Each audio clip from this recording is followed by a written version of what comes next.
बाबू कृष्ण प्रसाद जैसी विभूतियों को पढ़कर प्रेरणा मिलती है।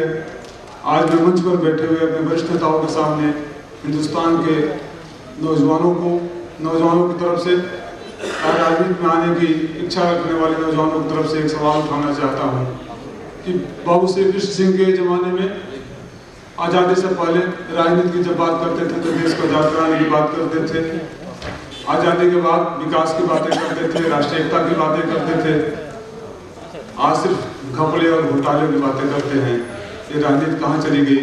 अगर बाबू रघुवंश प्रसाद सिंह जैसे नेता इस बात को आगे नहीं बढ़ाएंगे तो हमारे जैसे नौजवान कहीं आगे चलकर भटक न जाए। जिम्मेदारी मंच के हाथ में है, जनता आपके साथ थी, साथ है, साथ रहेगी।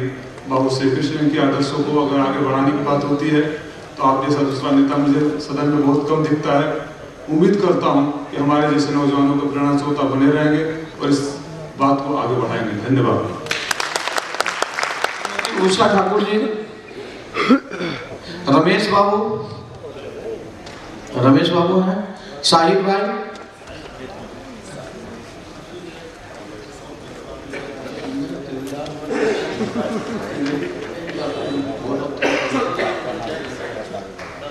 आदरणीय अध्यक्ष जी, हमारे प्यारे बहनों भाइयों में आप सभी का हार्दिक स्वागत, खैर मकदम इस्तकबाल करता हूं। मुझे बहुत खुशी हुई कि मुझे भी 2 मिनट कहने का मौका मिला।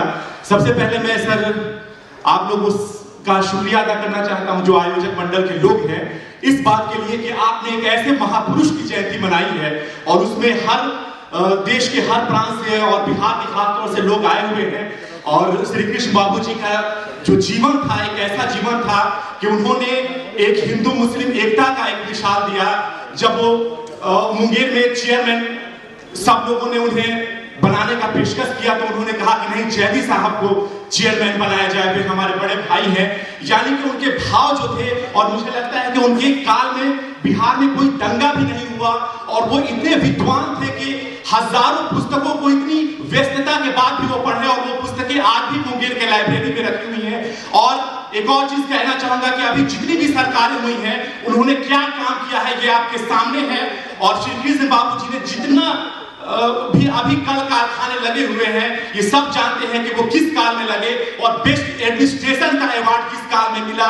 और चाहे वो बोकारो स्टील प्लांट हो या टाटा हो या हमारे बहुत सारे पावर प्लांट हो, तो बिजली ही नहीं है, क्या उद्योग लगेगा वहां पे?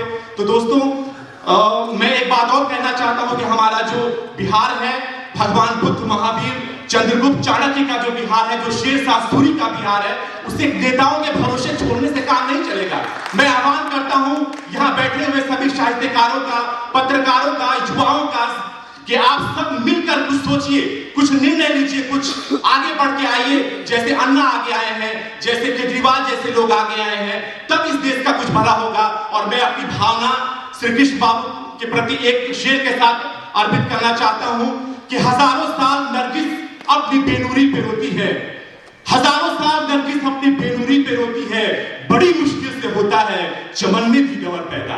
ऐसे श्री कृष्ण बाबू जैसे लोगों का नाम लेकर हमारे अंदर देशभक्ति का, हमारे अंदर सेवा का, ईमानदारी का एक सीख मिलता है। और ऐसे लोग आज के नेता 2 महीने पावर में आते हैं और इतना धन संपत्ति इकट्ठा कर लेते हैं, और श्री कृष्ण बाबू जैसे लोग पूरी जीवन पावर में रहे और उन्होंने अपना जो धन था उसका नाश किया, जितना उनका पैतृक संपत्ति था उसमें कमी आई।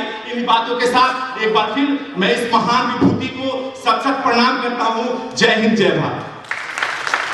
रमेश बाबू,